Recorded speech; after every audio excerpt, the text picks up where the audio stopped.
Está com preguiça de ler notícias? Deixa que eu leio para você.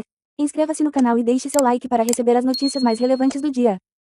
Porque cada vez mais brasileiros estão deixando Portugal e recomeçando na Espanha. O brasileiro Paulo Jerônimo espera ser um dos beneficiados pelo processo de regularização extraordinária iniciado em abril, que pretende legalizar a situação de milhares de imigrantes que já vivem na Espanha.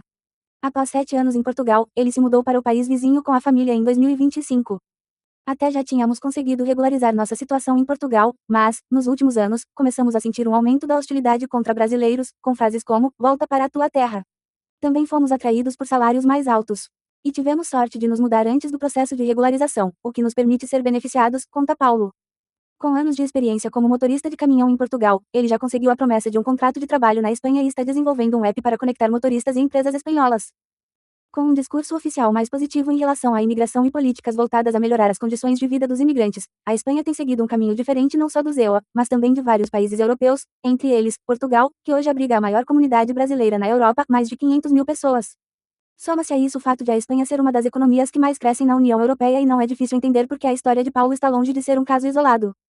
Nos últimos meses, e com mais intensidade após o anúncio da regularização extraordinária, multiplicaram-se, em grupos de WhatsApp de brasileiros na Espanha, as dúvidas de conterrâneos que vivem em Portugal sobre como, e se valeria a pena, mudar-se para o país vizinho. Também surgiram novos grupos, alguns com centenas de membros, que compartilham informações práticas sobre a mudança. O interesse é particularmente forte nas regiões de fronteira, onde, muitas vezes, mudar de país significa, literalmente, atravessar uma ponte. E não vem apenas de imigrantes em situação irregular, mas também de quem já está regularizado. Mônica Rovariz, por exemplo, professora universitária aposentada com dupla cidadania brasileira e italiana, decidiu se mudar do norte de Portugal para a Galícia, no noroeste da Espanha, com um marido e 2 filhos. Nossa impressão é que Portugal não soube equacionar muito bem o aumento da imigração. Há um clima de maior hostilidade e os serviços de atendimento aos imigrantes colapsaram.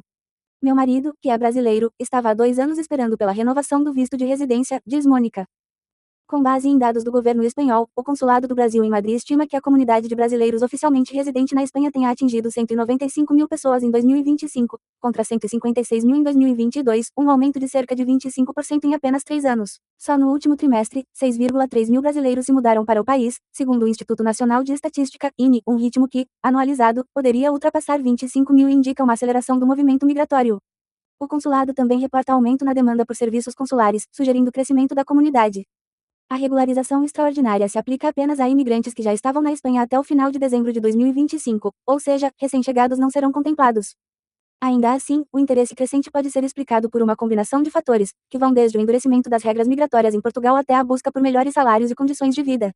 Aperto migratório em Portugal. Em 2025, a coalizão governista de centro-direita que governa Portugal, Aliança Democrática, AD, uniu-se ao partido de direita radical Chega, de forte viés anti-imigração, para aprovar mudanças na lei de estrangeiros. Entre outras medidas, a nova legislação elimina a possibilidade de imigrantes solicitarem residência após entrarem no país como turistas e endurece as regras de reagrupamento familiar. O parlamento português também aprovou este ano uma nova lei de nacionalidade, que amplia de 5 para 7 anos o tempo mínimo de residência exigido de brasileiros para o pedido de nacionalidade e elimina a concessão automática a filhos de imigrantes nascidos em Portugal. A lei ainda precisa ser sancionada pelo presidente, o ex-líder socialista Antônio José Seguro, que pode submetê-la ao Tribunal Constitucional. Mas ainda que haja qualquer mudança pontual, a expectativa é de que um endurecimento seja aprovado mais cedo ou mais tarde. Até 2024, Portugal tinha um dos sistemas de imigração mais liberais da Europa. Quem chegasse e conseguisse trabalho já podia se regularizar e, após 5 anos, obter nacionalidade. Agora, essa porta foi fechada, diz o sociólogo Pedro Góes, da Universidade de Coimbra. Além das mudanças legais, também há indícios de um aumento das hostilidades contra imigrantes. Dados do Relatório Anual de Segurança Interna, RASI, mostram que, em 2025, foram registrados 449 casos de discriminação e incitação ao ódio e à violência, contra 19 há uma década. Segundo uma pesquisa recente da Fundação Francisco Manuel dos Santos, 51% dos portugueses acreditam que o número de imigrantes brasileiros deveria diminuir.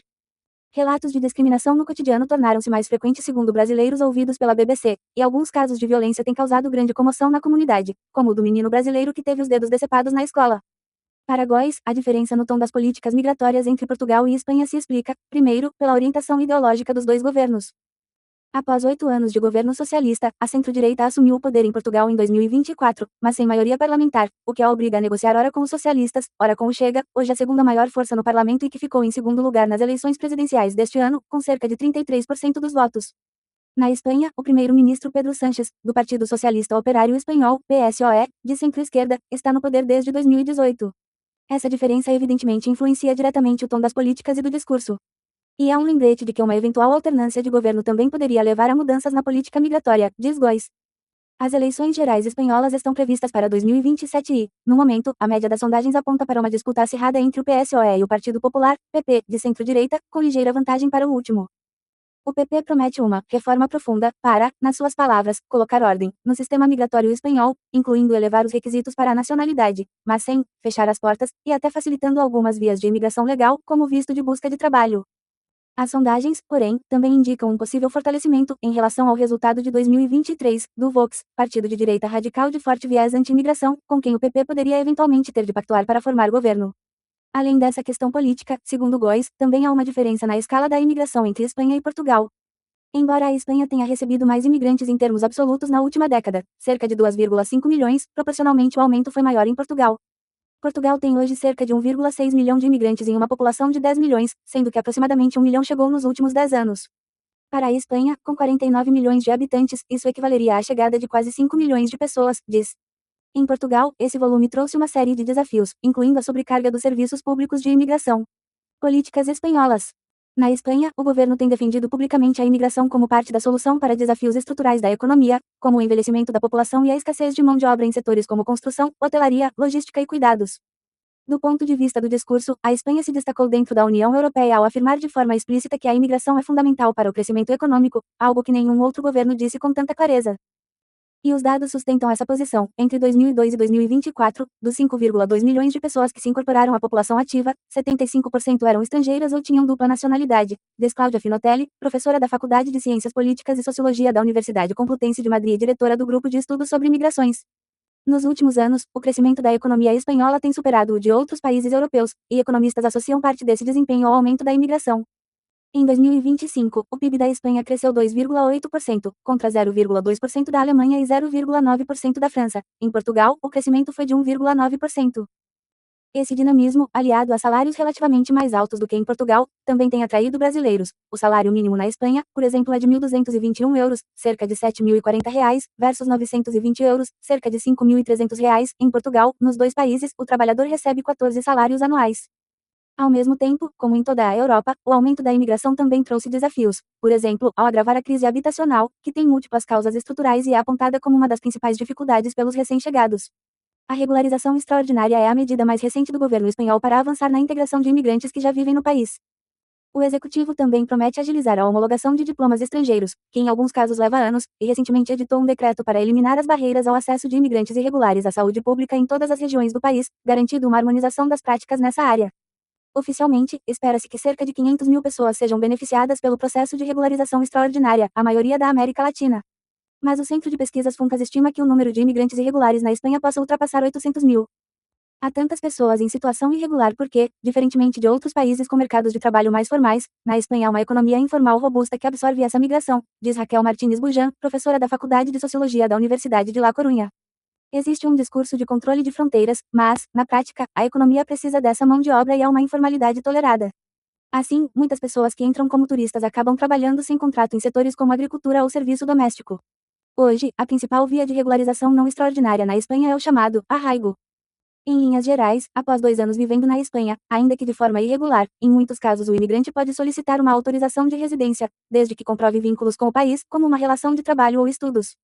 Nacionais de países ibero-americanos, incluindo o Brasil, podem pedir a cidadania após 2 anos de residência legal no país. A regularização extraordinária permite que mesmo quem não cumpre os requisitos do arraigo obtenha permissão de trabalho e residência, acelerando o acesso ao emprego formal. Entre as condições estão não ter antecedentes criminais e ter vivido na Espanha por ao menos 5 meses antes do fim de 2025. O governo afirma que a medida responde a uma urgência social e terá impacto fiscal, ao trazer trabalhadores para a formalidade. O que estamos fazendo é reconhecer direitos de cidadãos que já estão no nosso país, disse Sánchez. Críticos, como o Vox, argumentam que a medida poderia gerar um efeito chamada, incentivando novas entradas irregulares na expectativa de futuras regularizações. A última regularização extraordinária na Espanha ocorreu em 2005 e legalizou a situação de mais de 500 mil pessoas. João Monraz, professor de economia da Universidade Pompeu Fabra, analisou seus efeitos e concluiu que não só não houve efeito chamada generalizado, como também houve aumento do emprego formal e da arrecadação, cerca de 4 mil euros, cerca de 23 mil reais anuais por trabalhador, sem pressão significativa sobre saúde ou educação. Em 2005, a regularização veio acompanhada de mais inspeções em locais de trabalho e reforço do controle de fronteiras, o que mostra que há instrumentos para evitar um eventual efeito chamada, afirma. Monraz acrescenta que, no geral, os fluxos migratórios resultam de uma combinação mais complexa de fatores de expulsão e de atração. Há algumas razões que empurram os imigrantes: crise econômica, violência, falta de oportunidades ou questões políticas, como a crise na Venezuela, e outras que os atraem, como crescimento econômico e oportunidades reais de trabalho. E as políticas de terceiros países também contam. Um endurecimento no EUA pode desviar fluxos para a Europa, por exemplo. Até agora, a imigração parece gerar menos polarização na Espanha do que em Portugal. Segundo o Centro de Investigações Sociológicas, CIS, o Instituto Público Espanhol de Pesquisas de Opinião, apenas 14,8% dos espanhóis apontam o tema como um dos 3 principais problemas do país, atrás de habitação, 43,5%, situação econômica, 22,5%, qualidade do emprego, 18,4% e atuação do governo e de partidos ou políticos concretos, 15,4%. Outra pesquisa do Instituto de Pesquisas 40 Decibéis, divulgada em 4 de maio, apontou que 38% dos espanhóis são a favor da regularização extraordinária e 33% são contra. No entanto, na mesma pesquisa 60% dos entrevistados de nacionalidade espanhola disseram que o número de imigrantes no país já estaria alto demais. O debate existe, mas não tem gerado um conflito mais generalizado. Há tensões pontuais, não um enfrentamento massivo, resume Martínez Bujan. Finotelli, da Universidade Complutense de Madrid, ressalta que, para além do discurso, a demanda por trabalhadores estrangeiros é estrutural em toda a Europa. Mesmo a Itália, governada pela direita radical de Giorgia Meloni, tem anunciado os chamados decretos de fluxo para milhares de trabalhadores estrangeiros que são regularizações encobertas, diz. Góes, da Universidade de Coimbra, concorda. No geral, os ciclos migratórios na Europa tendem a alternar entre maior abertura e maior restrição, mas, no longo prazo, a região precisará de mais trabalhadores para suprir necessidades estruturais da sua economia, comenta. Ainda assim, não há dúvidas de que o caminho mais seguro para quem quer migrar são as vias legais que, ainda que mais lentas, evitam situações de vulnerabilidade, exploração e incerteza. Gostou desta notícia? Compartilhe com seus amigos e até a próxima!